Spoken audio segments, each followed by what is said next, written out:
Out here, you can make more than just a living. You can make a life. I'm Anthony Franklin. This is a day in the life of a maintenance assistant. Quite a variety of jobs, dam safety inspections, station maintenance routines, readings, cleaning the intake screens, deliveries. So most definitely I'd recommend it to anyone. You know, it's a pretty good job. Get outdoors, you're not stuck in office all the time, got some pretty cool toys to play with.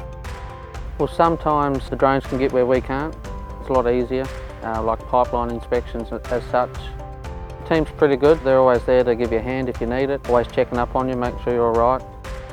Hydro is always pushing to improve your skills so that you're more flexible to be able to go and help out on an outage, like get your crane ticket, dogmans. In hydro there's always somewhere to go, move up through the ranks, progression, always somewhere to move on and move up. Join us and be a part of Tasmania's energy future.